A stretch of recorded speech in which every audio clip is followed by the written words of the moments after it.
Ijoolleen tokko tokko mana namaa keessa yeroo jiraatan akka waan mana haadhaaf abbaa isaanii keessa jiraataniitti maaf akkana godhatu? Amma tun har'a akkana taate boru garuu madaamin ajjeesuuf taatii na dhaqqabaa jetti jechuudha. Kuni oolaa tokkollee hin qabu jechuudha. Viidiyoo mucayyoo tanaatii fi ijoollee baay'een rakkoo gurguddaa keessa seenaa jiru.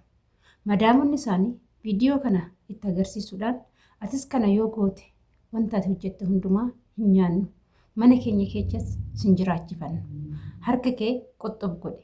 Itoophiyaawwan haala kanaan jiraattu, haala kanaan nyaattu, jireenya keessan kanaa jedhanii ijoollee baay'ee miidhaa jiru. Argaa mucayyoo tana gaafuman dura ishee argu hojiin ishii waa tokkollee natti toluutti.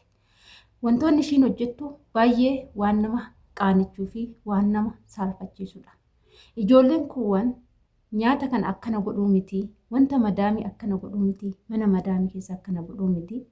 Hunduumii kushiinaa keessatti affeellatanii nyaachuu sodaachuudhaan bishaan ho'isanii kutaa isaanii keessatti galanii kutaa isaanii keessatti bishaan itti gadi naqanii hunduumii dheedhii kan nyaatantu jira. Bishaan dhuguudhaaf akkamittiin carraa argadhee bishaan dhuga jedhanii kan rakkatan hedduutu jira. Garuu tokko tokko immoo mana natsaannatii qabutti galeen jira jettanii xiqqishuma ishii jarri yoo isinitti dubbachuu baatanii akkuma argitan kan taatanii yoo xiqqaate obboleewwan keetan kaawwaniif kan sin duuba jiraniif yaaduu qabdu. Ati natsaannatii yoo qabaatte obboleettiin teetuun immoo rakkoo cimaa keessa akka jirtu beekuu qabdu. Egaa nagaallee hin daganne ashamaa harka fuunee kabajamtootaa fi daawwattoota hordoftoota keenya nageenyi koo kan jaalalaa fi kabajaa bakkaa fi lafa jirtan siniif haa baay'atu.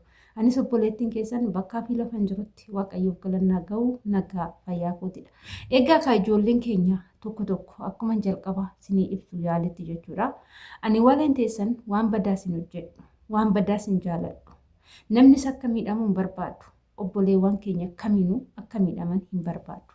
Sababa ani amma mana kiyya ani jiru kana natsaannatiin qaba akka barbaadettan hojjechuu danda'a jedhee mana madaamii kana keessa deemee waan barbaade hojjedhee waan barbaade gochuu nan danda'a. Jarri koo jara natti dubbatanii miti. Garuu hoo boruu isaan nama natti dubbatanii miti nama gaariidha. Isa akkan barbaade yoon ta'e natti hin dubbatan jedhee ofitti amanee viidiyoo wayinan hojjedha. Garuu isaan hojii kiyya jaalatanii waa hunda kiyya jaalatan. Gaafa nani viidiyoo tokko viidiyoo hin taane gadi baasee argan ni argu. Viidiyoo kiyyan argan hin jedhu ani. Viidiyoo kiyya gara yuutuubii kanaanis na hordofu. Akka na hordoftu madaamitu natti himteerti. Viidiyoo hojjettu argeera. Yuutuubii banatteertaa hojjechaa hartaa ittiin na gaafatte. Dhugaan sinitti hima jechuudha. Osoo ani ittiin himiin ishiin natti himte dursite. Yoon kana siniin jedhu ijoolleen tokko tokko keessattuu tiktookii jechuun lakkoofsa isaaniitiin banattu. Lakkoofsa siimii isaan sinii baasaniin barattu. Viidiyoon sin hojjettan akkuma xab jedheen isaanirra akka bu'u beekaa sirritti. Mana ormaa keessa jirtu, mana gandaa, mana alagaa keessa jirtu. Egaa obboleewwan keenya baay'een isaanii rakkachaa jiru. Obboleettiin teenya maal jettee viidiyoo obboleettiin teenya hojjettu tana jette. Viidiyoo mucayyoon tana hojjettu jette. Madaamintu argiteeti. Koottu jettee na yaamteetti. Ani waan ishiin na yaamtuuf hin beeku. Waan hojii na ajajju se'ee tanan hojii reefuun fixadhee gadi taa'ee aarii tanan maal na ajajuu barbaadde jedheen bifa aariitiin garuu obsee tanan dhaqee. Yeroo dhaqu viidiyoo kana natti agarsiiste. Wanti ishiin gootu libanii fuutee taayilaandiidhaan dhuddeet firiijitti deebisti. Akkuma argitan nyaata jaraaf qophaa'e barraadaa keessa godhame isa san fuutee nyaachatti achitti gad deebisti. Foon dheedhii fuuteetti ni nyaatti. Biyyoota arabaa keessatti immoo foon dheedhii nyaachuun hin baratamnes hin beekanis. Konguma foon isaanii immoo foon dheedhii nyaachuu miti ofittuu nama dhiyeechuu. Foon akka Itoophiyaati miti. Inni galee foon jiidhaan foon biyya kana nama nyaachisu. Dhugaa dubbachuudhaaf isa fa'aa gooti. Nyaata kana distii keessatti nyaatti. Wantoota hundumaa dhugaa deebisti. Juusii gubbaarra dhugaa deebisti. Viidiyoon ishiin itti agarsiiste. Atis kana gootaa. Isheen tun kaameraadhaan waraabde. Atis nuun duuba kushiinaa keessatti kana hojjettaa. Lammata meeshootaan fidu keessatti wantoota ofii kiyyaaf ijoolleen koo fayyadaman ani firiijii san achii kaaseen kutaa kiyya keessa godhadha. Ani sin amanuu jetteen mee dhaggeeffadha. Wantoonni nuti manni keenya natsaannatii qaba jennee wantoonni nu hojjennu miskiinota baay'ee miidha. Wanti nuti gadi baasnu miskiinota miidha. Yoo danda'ame manni sun natsaannatii qabaatee jarri sitti hin dubbanne taanaan viidiyoo barumsa qabu. Viidiyoo shamarran biyya Arabaa gargaaruu danda'u. Kan immoo nuti yoo hojjenne itti fayyadamuu dandeenyu. Sababiif viidiyoo saniitiif waa irraa argachuu dandeenyu tokko yoo ta'e waan akkasii san hojjetanii gadi baasuun hunda keenya nu fayyada. Nu miidhuu jechuudha. Innaa ani mucayyoo tana akkuman argee nan jibbee dhugaan isinitti hima. Hojii ishii, haala ishii, wanta ishiin hojjettu hundumaa maaliif anallee miidhanatti fiduu danda'a. Jaroonni ni argu akka duriitii miti jechuudha. Ni galee. Innaa kanaafu takkas jette maal naan jette madaamiin koo jette. Isin Itoophiyaawii yoo jedhamtan qoshaashotaa. Wanta hojjettan hin beektanii. Waanuma hundumaa akkuma argitanitti hojjettu jette. Mucayyoo tana immoo maaliif kana goota jedhanii dhaqanii gaafa keessan gaafatan ani waa biraatiif miti tiktookii guddifachuufanii jedhan jette. Tiktookii guddifachuuf haala kanniin miti. Karaa ittiin deemaa jirtuu fi haala ittiin hojjechaa jirtu kanaan tasallee tiktookiin hin guddatu akkanatti jechuudha. Dhugaan isinitti himaa akkanatti hin guddatu. Wanta badaadhaan guddatanii beekamtii argachuurraa wanta xiqqaa hojjetanii guddachuu dhiisuu irra filatama. Dhugaan isinitti maal? Anamma gara miidiyaa kiyyaatitti odoo waan badaa gadi guure akkan guddadhu nan beeka. Akkan immoo miidiyaan kiyya guddatu nan beeka. Akkasitti immoo guddina nan barbaadu.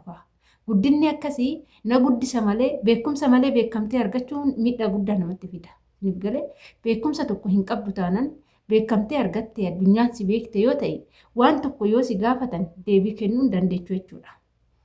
Isiniif galee hordoftoota wanta kanaaf golli har'a keessa jirru manni kun kan keessa jirru mana gandaati.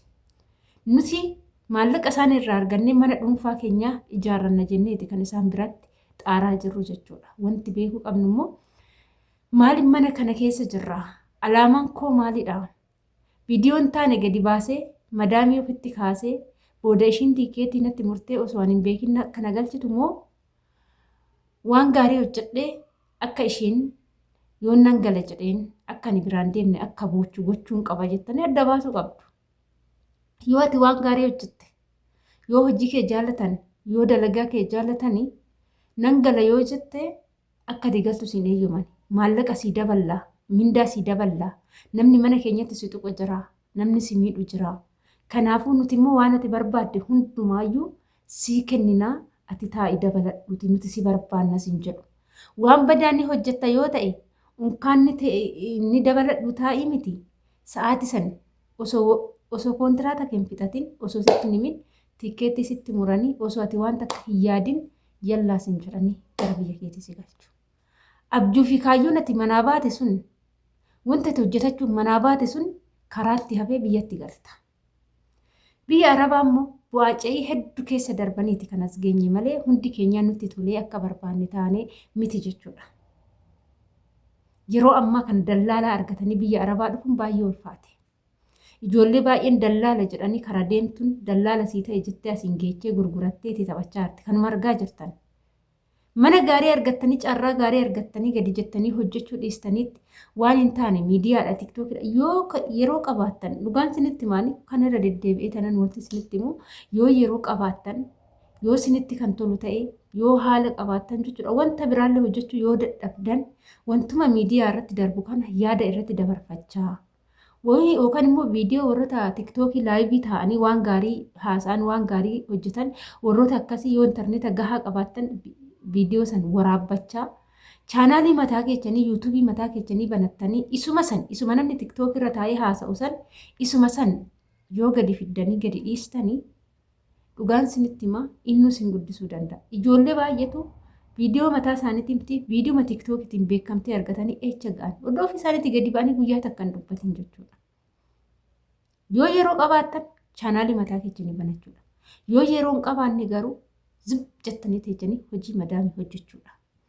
Kanaaf obboleettii teejan isa si duubaa dhuftuuf miidhaan ta'in gufuun ta'in viidiyoo hin taane hojjettee obboleettii tee miskiina gadi jettee hojjetattu sanitti gufuun ta'in. Akkasii isiniin jedha turtiin wajjin gootaniif ulfaadhaa galatoomaa hanga viidiyoo biraatti walitti deemtee turtii gaarii isiniif